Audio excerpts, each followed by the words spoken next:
Teacher వాళ్ళందరూ transfer అవుతారని తెలియంగానే నాకు మస్తు బాగా అనిపించింది, ఏడుపు వచ్చింది. ఫస్ట్ అశోక్ సార్ గురించి చెప్తాను నేను. అశోక్ సార్ వస్తే మస్తు యాక్టివ్ అయిపోతాం మొత్తం క్లాస్లో.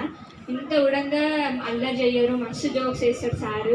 మొత్తం క్లాస్ మొత్తం నవ్వుతూనే ఉంటాం మేమైతే. మంచిగా చెప్తాడు, అర్థమవుతుంది మంచిగా. Next PT teacher. PT teacher కూడా మంచిగా మాట్లాడతారు. అసలు గేమ్స్ పీరియడ్ గురించి మస్తు వెయిట్ చేస్తుంటాం మేము. గేమ్స్ ఆడుకోనికి అనుకుంటురా? కాదు, మేము టీచర్తో మాట్లాడడానికనే వెయిట్ చేస్తుంటాం. అసలు మస్తు మాట్లాడుతుంటాం టీచర్తో.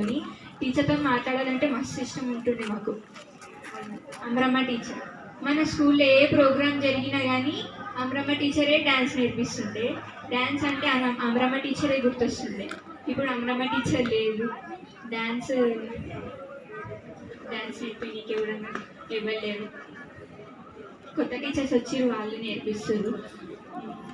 నెక్స్ట్ వెంకటేశం సార్ పద్యాలు చెప్తే మంచిగా అర్థమవుతుంది. లెసన్స్ కూడా మంచిగా చెప్తారు సార్. మస్తు పేషెన్స్ ఉంది సార్కి అయితే. ఎంత అల్లరి చేసినా కానీ ఏమన్నాడు సారు.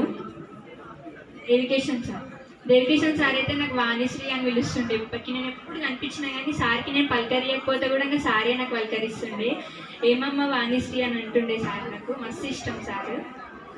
వీళ్ళు పోతున్నందుకు మస్తు బాధ అనిపించింది. ఇప్పుడు మేము 10th క్లాస్ వీళ్ళు పోతురు, వచ్చే వాళ్ళు ఎట్లుంటారో ఏమో, వాళ్ళు మంచిగా చెప్తారో చెప్పారో అనేసి మస్తు భయమైనట్టు నాకైతే. కానీ వచ్చిన టీచర్స్ కూడా మంచిగా చెప్తారు.